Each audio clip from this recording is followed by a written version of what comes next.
and I hope you enjoy. Hope you enjoy them. So the first book we're going to be taking a look at is Little Owl Snow.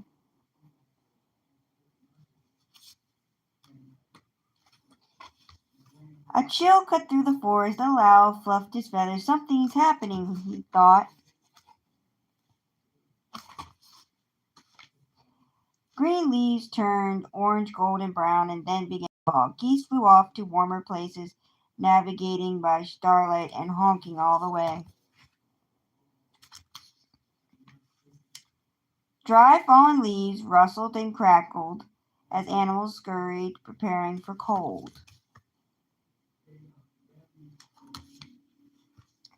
Bear was eating all day and into the night.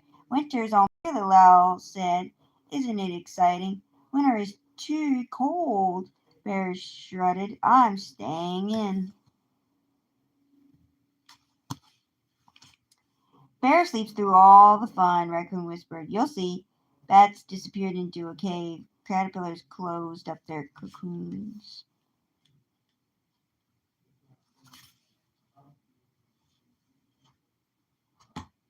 Goodbye, Hedgehog called. See you in spring. And he wiggled into his warm winter home. Little Owl thought he saw a moth, but it was only a leaf in the wind. The forest felt so empty now.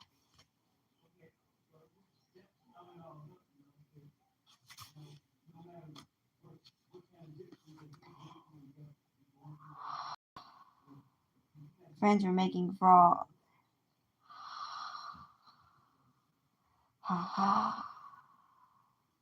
The friends were making fog when it happened. Snow! Soon the forest was blanketed in snow, its crystals glistening in the light. Tracks began to appear. Not everyone was hidden away.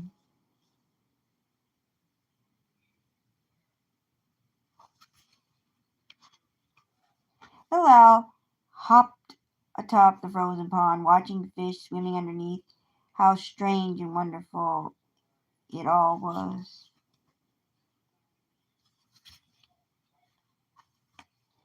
But one night, Little Owl started to miss Hedgehog.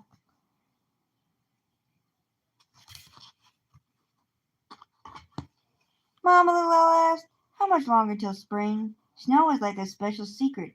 Not everyone can know. Mama said, are you ready for it to melt away so soon?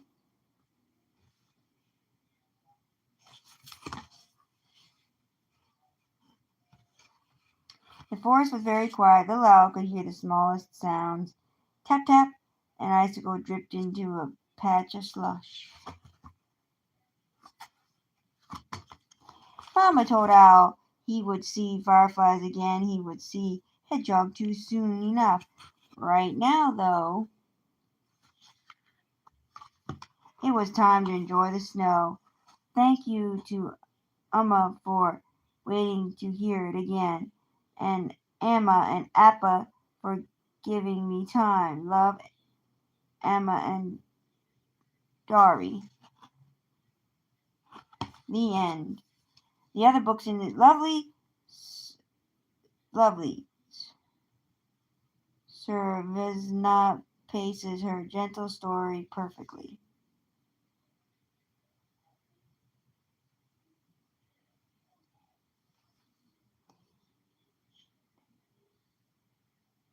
Little Owl's Night. You got Little Owl's Night.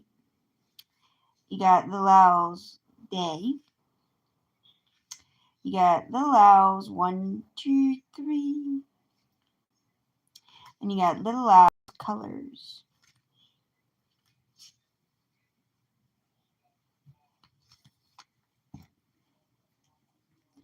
Zoe's Jungle.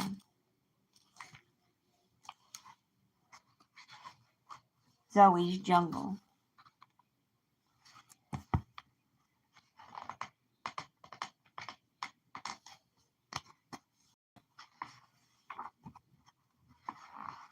High above the jungle floor, the fearless explorer glimpses a rare spotted Addie beast. She sails through the treetops, quickly closing in on the elusive creature.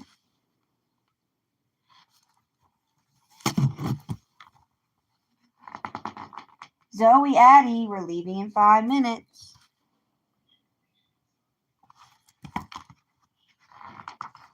Only 5 more minutes, I'm not ready. And chase time. And. It's still adventure time, exploring time. And chase time. And. It's definitely not leaving time. I repeat, it is not.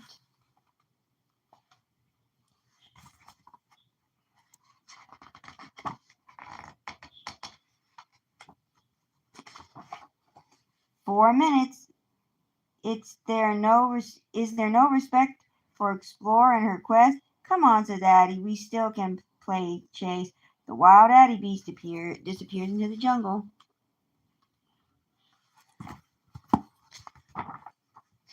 The clever explorer is hot on the trail. No human has ever come so close to catching the strange animal.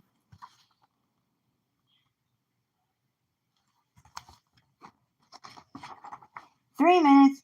This is a tremendous opportunity, a career-defining mission.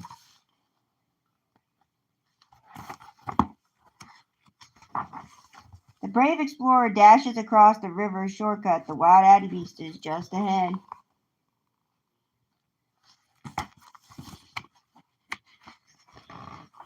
Two minutes. There is no time to waste.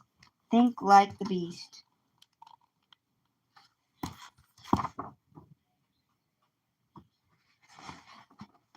The stealthy explorer sneaks through the dense underbrush. The wild Addie beast is only a few steps away.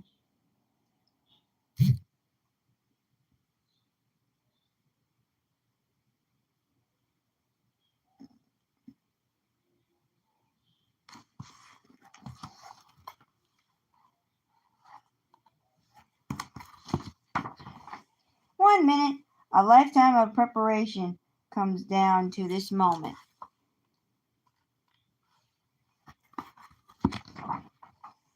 The relentless explorer chases the wild Addie beast to its treetop lair.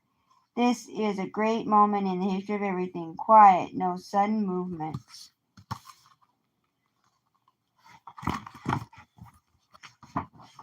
And the Addie beast has been captured. Has the world ever witnessed such a remarkable fate, such a display of strength, iniquity, and persistence?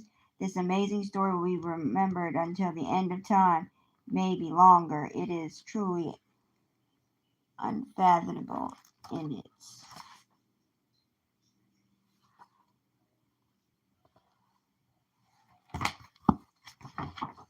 Zoe, Addie, we're going now.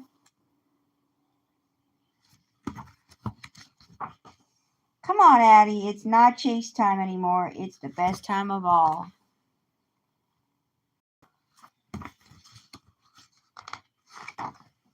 Today I have a great one. It all begins with a fearless explorer. Story time. The end. Celebrating holidays. Easter.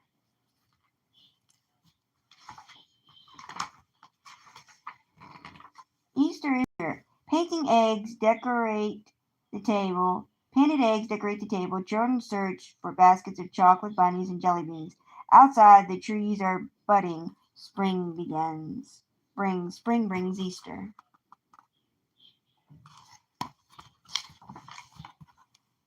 Easter is an important Christian holiday. It celebrates the resurrection of Jesus Christ. This spring holiday also celebrates new life.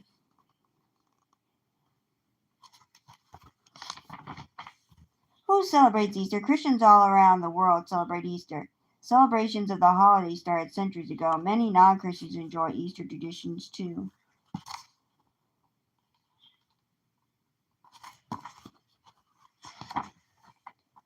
The Easter story is in the Christian Bible. Jesus Christ was put on a cross to die near Jerusalem. He came back to life 3 days later. The followers of Jesus rejoiced They believed Jesus died to save their souls. They began celebrating this victory over death as Easter.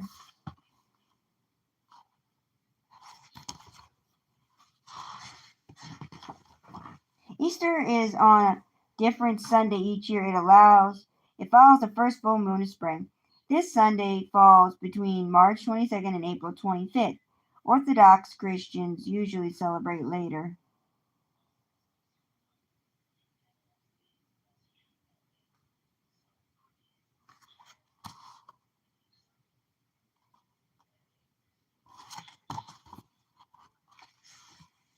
Many people go to church on Easter Sunday. Some services start at sunrise, others begin in the dark.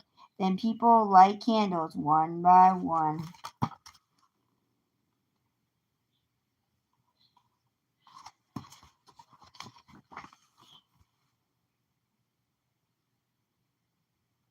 Many people dye or decorate eggs for Easter. Eggs are a symbol of new life. Children also hunt for hidden colorful eggs on Easter. This Easter knocking, this Easter game is popular in many countries and parts of the eastern United States.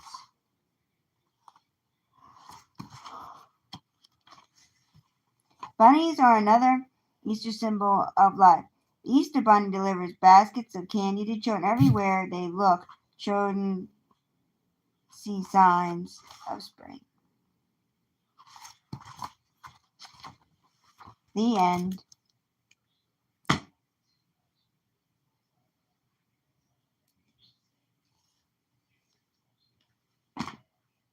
Whoa. Brothers in Hope, the story of the lost boys of Sudan.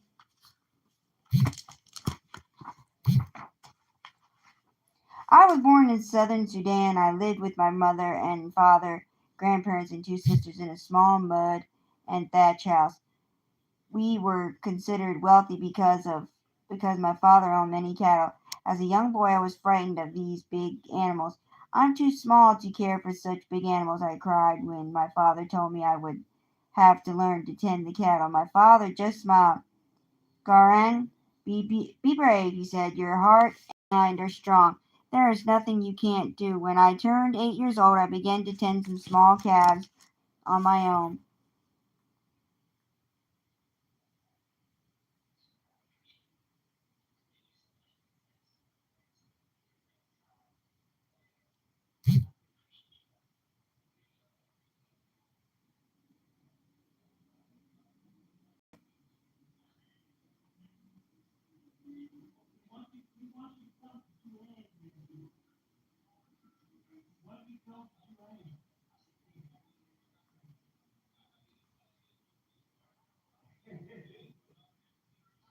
I cleaned them, nursed them when they were sick, led them to very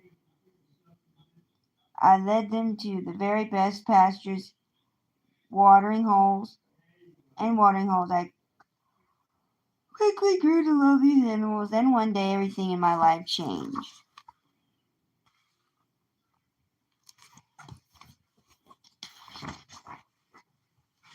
I was far from home, tending my animals, when my village was attacked. I could hear bangs like thunder and see flashing lights in the distance. Suddenly, an airplane was circling above. Clouds of dust rose from the ground, and bullets began to rain down on my herd. Many of the animals were killed. Others ran away in fear. My throat and eyes were full of dust, but I found my way to the forest where I hid in the shadows of trees.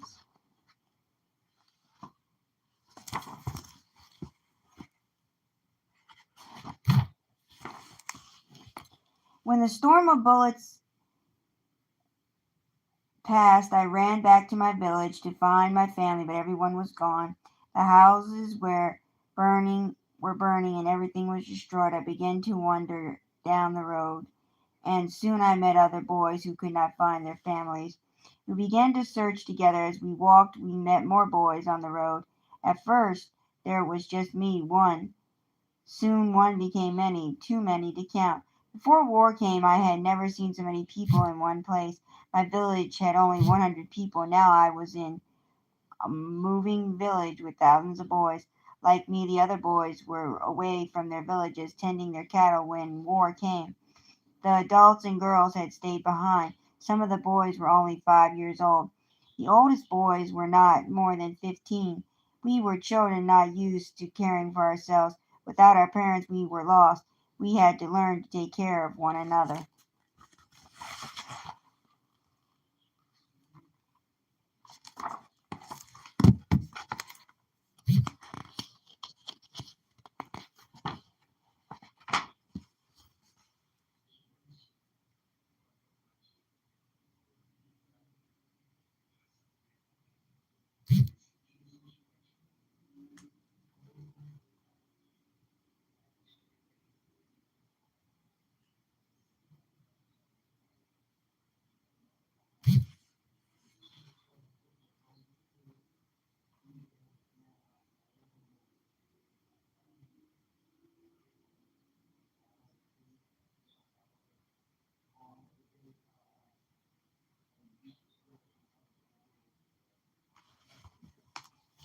Older boys decided to have a meeting. We must work together if we are to survive, one of the boys said.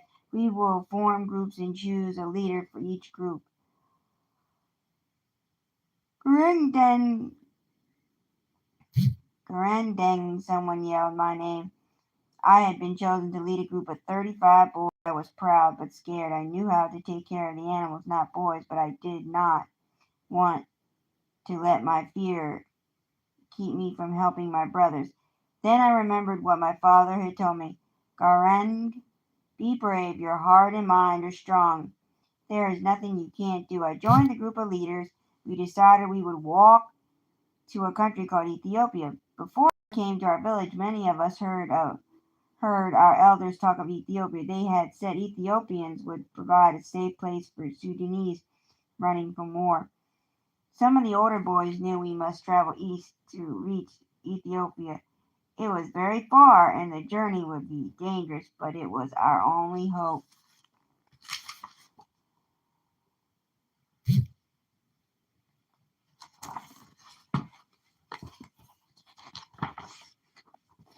We decided it was best to walk at night and sleep in the forest during the day to avoid soldiers and severe heat of the sun. Many argued that it was too dangerous to walk at night because of animals hunting for food. After much talk, we agreed that the soldiers and their warplanes were more dangerous than the animals. We decided that the older boys would adopt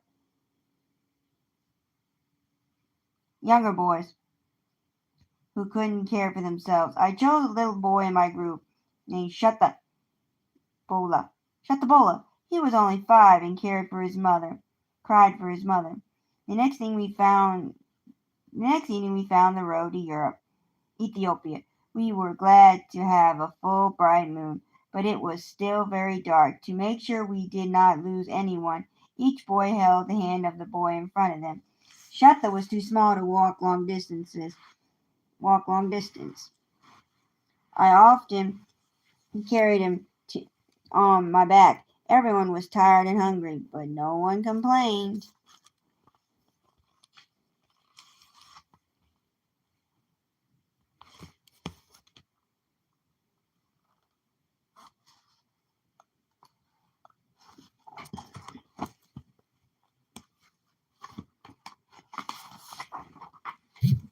There were a few boys in my group who knew how to find wild fruits that were good to eat and others who could hunt wild birds. Some days we had food to share, but most days there was no food to be found. We often ate leaves and bark from trees. Finding food was not the only problem. Many days it was hot and dry. We were very thirsty. Sometimes we had to drink our urine to get moisture in our bodies. There were times when we got very sick. We made sure to rest often so the weaker boys could keep up. We did many things to help us forget our hunger and our aching bodies. We played games and told stories. We made animal figures from mud, mostly cattle. Shuta, I told Shuta how I used to care for calves. He was so impressed he insisted I sculpt a herd of cattle for him. I was glad Shuta liked the cattle even if they were just made of mud.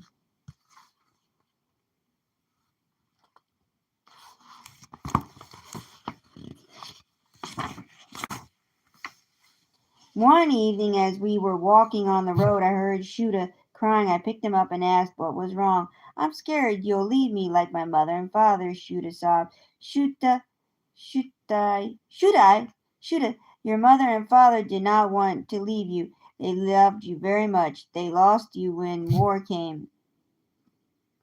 Don't worry.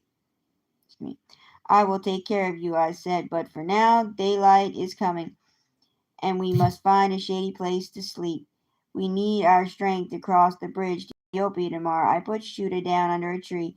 He was so tired from crying that he fell right to sleep. As I lay down beside him, I thought of my own parents and how much I missed them.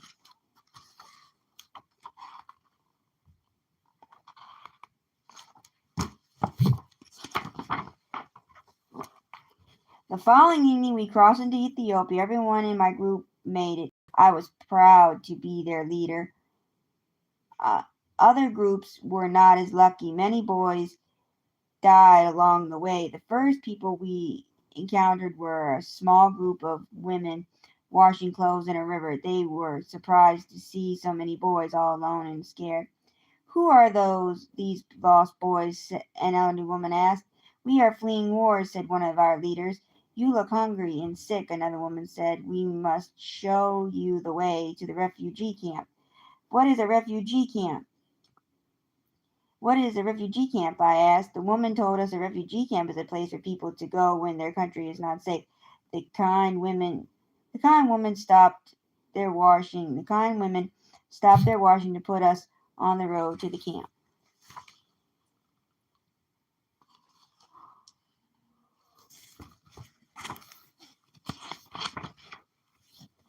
In the refugee camp, we met a man named Tom who was from the United States. His job was to help refugees like us. I will do my best to get you food and shelter, Tom said. I was sure to his promise. For the first time in a long while, every day. It wasn't much, just lentils and flour, but after months with almost nothing to eat, it seemed like a feast. We're given tools to build our own mud and thatch shelters. To me, they were places. We also had the chance to go to school. In the beginning, we did not want to go. We wanted to play and forget our hard times. The adults tried to bribe us with cookies, but still many boys did not go to school. The adults became upset with us.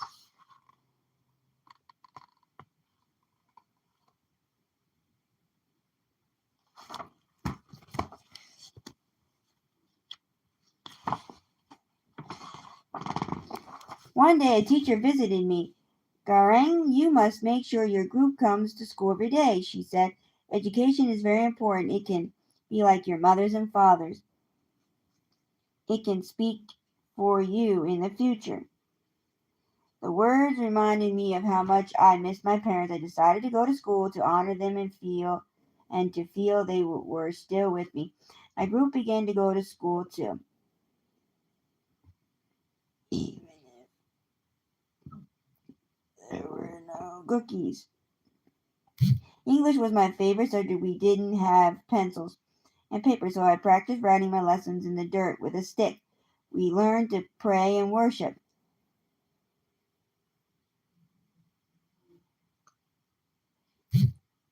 Many of us began to go to church every weekend.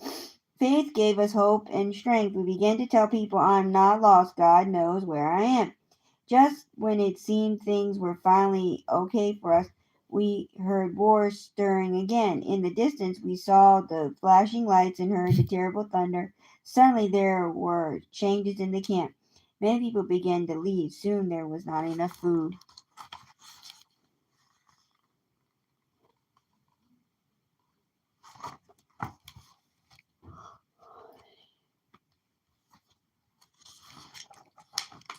The people of Ethiopia began fighting, and we could not stay in their country anymore. We were chased back to the border of Sudan by war. It was the rainy season, and the huge Gilio River was swollen with water, blocking us from getting to Sudan on the opposite bank. We gathered on the river bank. Many boys were afraid to enter the river. It was strong, and the rushing water roared like an angry lion. I my group to stay together and help those who were sick or not strong swimmers.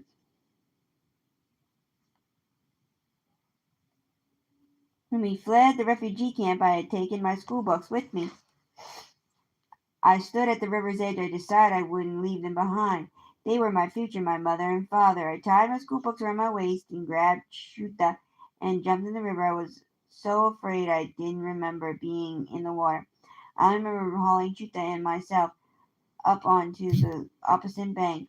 I made sure Shuta was okay and then waited anxiously for the rest of our group. As boys began to emerge from the river, I prayed and counted 1, 12, 22, 27, 31, 35. We were all reunited with everyone in our group. Every last one.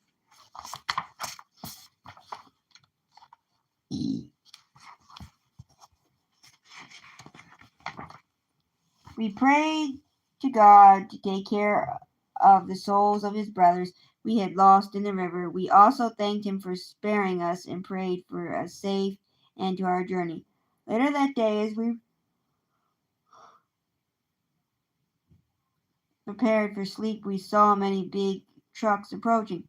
They were moving very fast, and their rumbling tires sent huge dust clouds into the air. Frightened that there were soldiers in the truck, we ran to hide. As the trucks drew closer, my heart began to pound so hard that I could hear nothing else. I huddled close to my group, covered my face with my hands, and waited.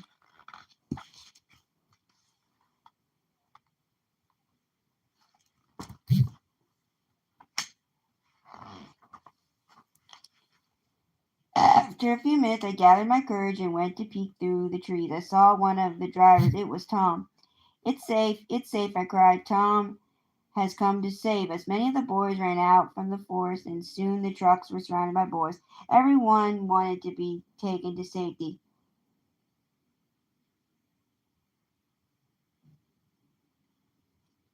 Tom began to speak. I'm very sorry, but we cannot take all of you. There is enough room for now. There is not enough room. For now, we'll take only the smallest and those who are too sick to walk. The rest of you must keep walking to Kenya. We will show you the way. Your worst days will soon be behind you. The group decided that Shuda should go in the truck, and the rest of us would walk to Kenya. Shuda wept when I put him in the truck. Are you leaving me? Shuda cried. No, Shuda. I am sending you to a safe place. We'll join you soon. Until then, you must be strong. As the trucks drove away, we could see Shuda crying as he watched us through the window. He would We were sad to see him leave, but happy that he would be cared for until we meet in Kenya.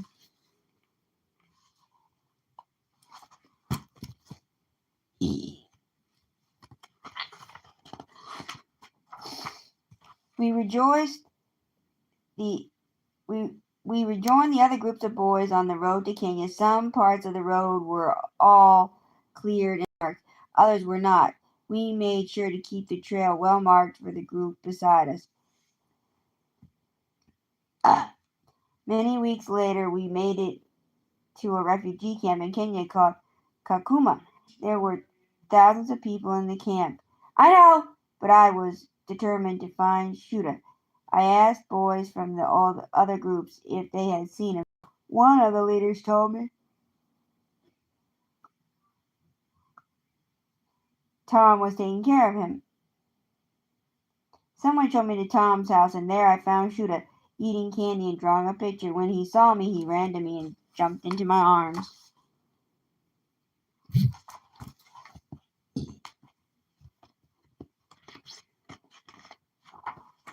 I thanked Tom for taking such care of Shuda. Then Tom said he needed my help. Although you are safe for now, my work is not done. Tom explained, the war in Sudan is not over, and you and your brothers need to find a place to call home. What can I do? I asked. You must tell me your story. What has happened to you since war came to your country? Tom said. Your story can help prevent war from creating more lost children, and you can help find a home for yourself and your brothers. Your words will move people to help.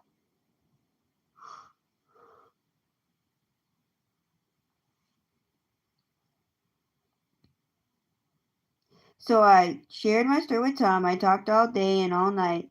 Then we cried and prayed. After telling my story, the storm of war no longer seemed as scary. The thunder was not as loud.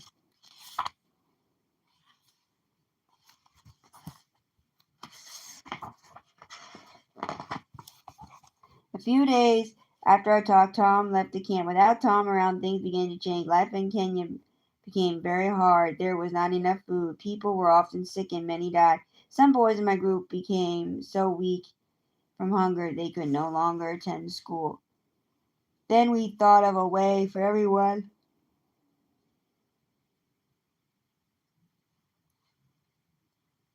to get food and education. We took turns foraging for food and going to school. At night, the ones who foraged would share their food, and the ones who went to school would share their lessons.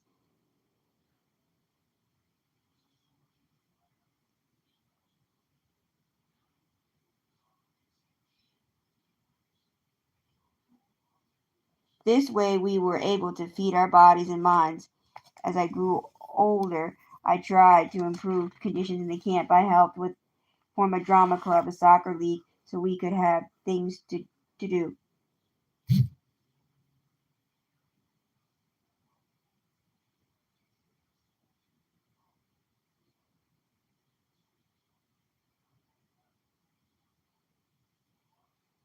I continued to care for him and he helped. Shadow was getting older too. I continued to care for him and he helped me in my work. He was a very smart boy who often tutored other boys in math and English.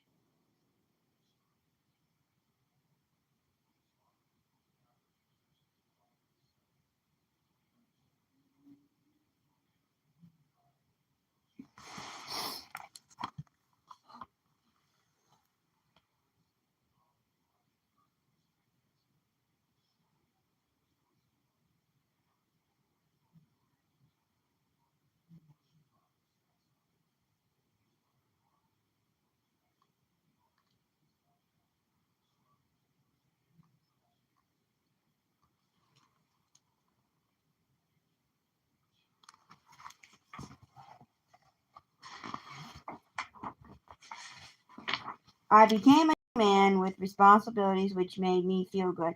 But despite my best efforts, life continued to be a daily struggle for survival. I often worried about my future and shoot this shoot us. I was 21 years old when Tom returned to Kakuma. When I went out to greet him, I almost did not recognize him. His hair had turned gray. I hugged him very hard. You have changed, Tom, I said. Tom laughed. Yes, I am now an old man, and you are a young man. Where have you been, Tom? Did you forget about us? I asked. I did not forget you, Garang. Tom said, your words have been with me. I have been sharing them with people in many countries. Now the United States is offering you and your brothers a home.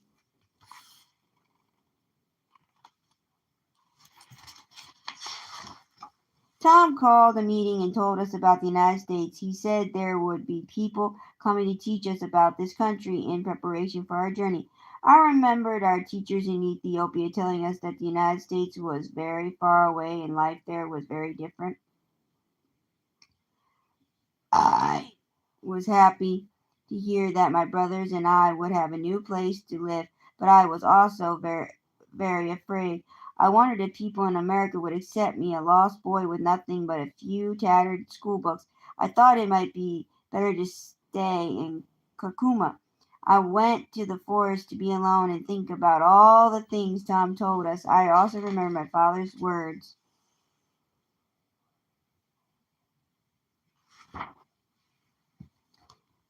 Your heart and mind are strong. There is nothing you cannot do, and mind are strong. There is nothing you cannot do. When I first heard these words, I did not understand them. Now I knew them to be true. My heart was strong with faith and the love of my brothers, and my mind was filled with wisdom from books. And many changes in my life. I was no longer afraid I would find the strength to make a new life. I would find a new future. The end. And the name of the book was Brothers in Heart. And it's a book about the story of the lost boys of Sudan. Jungle Book by Disney. Jungle Book.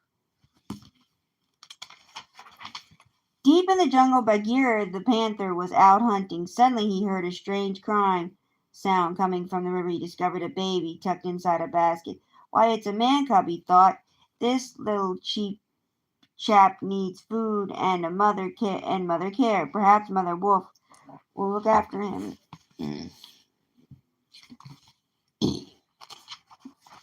Mother Wolf agreed to help. They named him Man Cub, Mowgli, and he grew up safe and happy in the jungle. Mowgli loved being a wolf, but everything changed when Mowgli was 10 years old. Shere Khan, the man-eating tiger, heard about the Man Cub and came searching for him. The wolves held an urgent meeting to discuss Mowgli's future. They agreed that Bagheera should take the boy to the man village where he would be safe.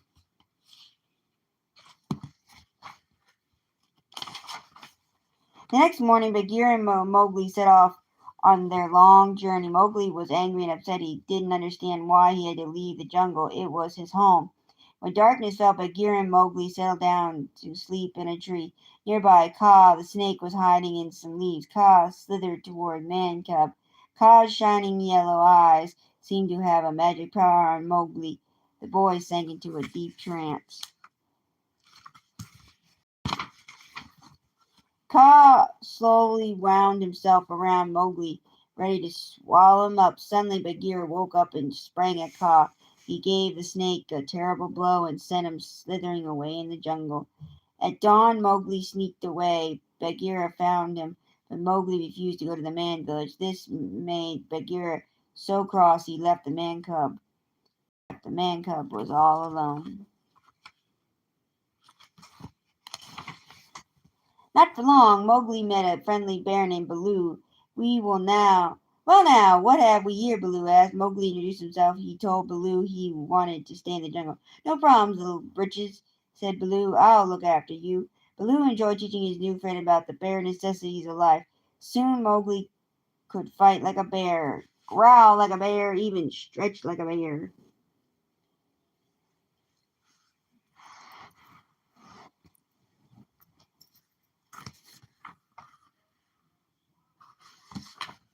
Aboard the bare necessities, the simple bare necessities. No worries on your problems and your life. Aboard the bare necessities, the simple bare necessities of life. Later that afternoon, Mowgli and Baloo waded into the river. He kept cool. As they floated along, Mowgli sat on the big bear's tummy and Baloo fell asleep. Monkeys were watching from the trees, waiting to kidnap the man cub. They swung down and grabbed him. Hey, let go of me, Mowgli cried. Baloo woke up with a jump, but it was too late. The monkeys were carrying Mowgli off to the ruined temple where they lived. Quickly, Bagheera heard Mowgli's cries. He found Baloo, who explained what had happened, and the two made a plan to rescue Mowgli.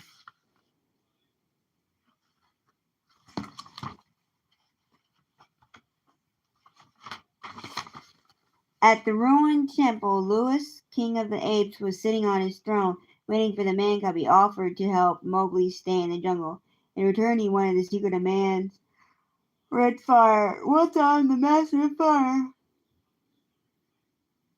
Louis said, I'll be human just like you. King Louis declared a great feast and dance in honor of Mowgli. Mowgli's feet tapped to the music. He joined the fun just as Baloo and Bagheera reached the temple.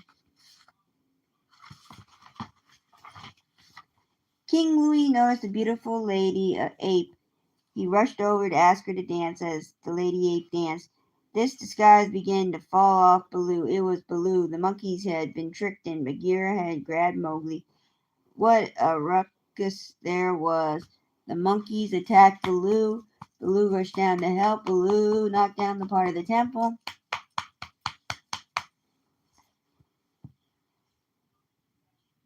In all the confusion, they were able to drag Mowgli to safety deep within the jungle. That night, while man cubs slept, Baloo and Bagheera discussed his future. The man cub must go back to the man village. Bagheera insisted the jungle is not the place for him.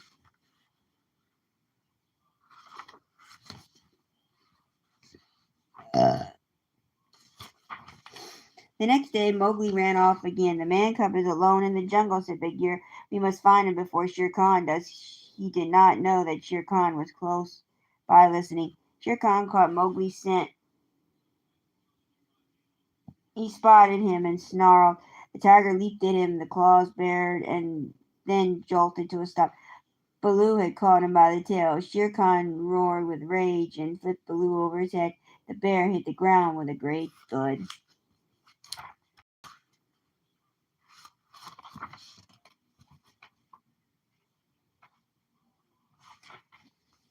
Suddenly lightning struck the tree, burst into flames where Shere Khan was terrified of fire. Mowgli grabbed a burning branch and tied it to the tiger's tail. Shere Khan screamed and fled into the jungle, never to be seen again.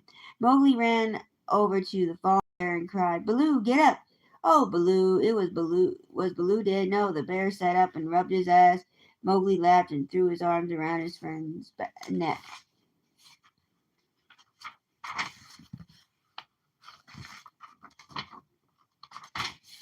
A short time later, the three friends saw the man village on the other side of the river. They had heard someone singing. There at the river's edge was a young girl fetching water. This made Mowgli curious. "I've never seen one before," he said. The girl turned and smiled. Mowgli shyly smiled. Baloo and Bagheera watched as Mowgli picked up the girl's water jug and followed her. Just before Mowgli walked through the entrance to the village, he turned to smile at his old friends. "Mowgli is where he belongs," sighed Bagheera. "Come on," said Baloo. "Let's get back to where we belong." And the sun set. The two friends headed back towards the jungle, singing and dancing happily. The end.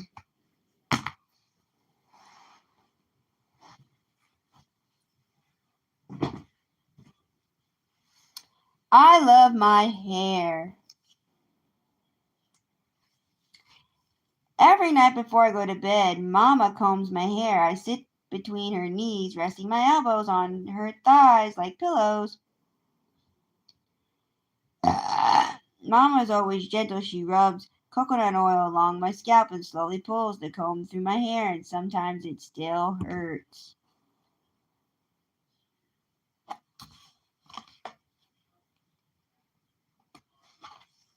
When Mama gets to especially tangled pieces, I try my hardest not to cry, sucking in my breath and pressing my hands together until they're red.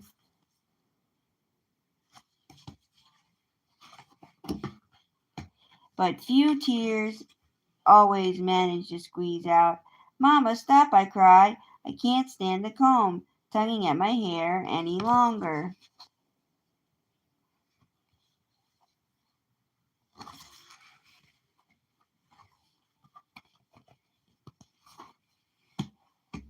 Mama puts the comb down and rubs my hurting places.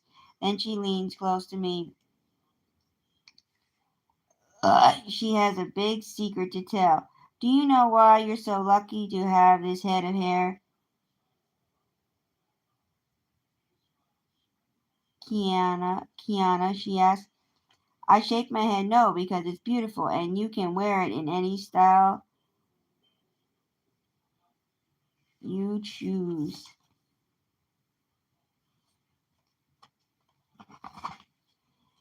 "I can spin your hair into fine, soft yarn, just like your grandmothers did at their spinning wheels, and weave it into a puffy little bun.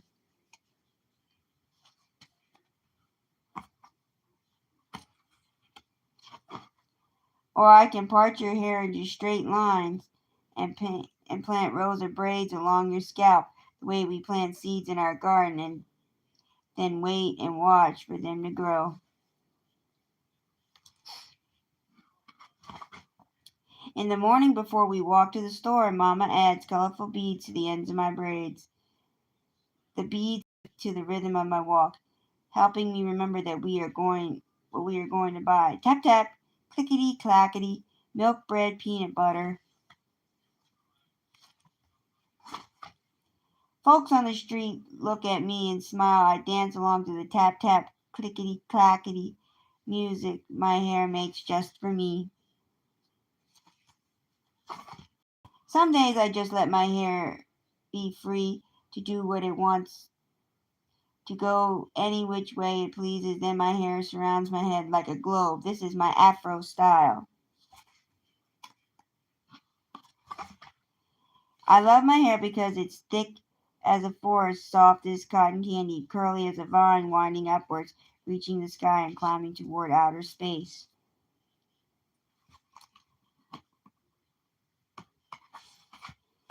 Today I'm wearing it in my favorite style of all, two ponytails that stick out on the other side of my head and flip it in the air like a pair of wings. One of these days I might take off and fly. The end.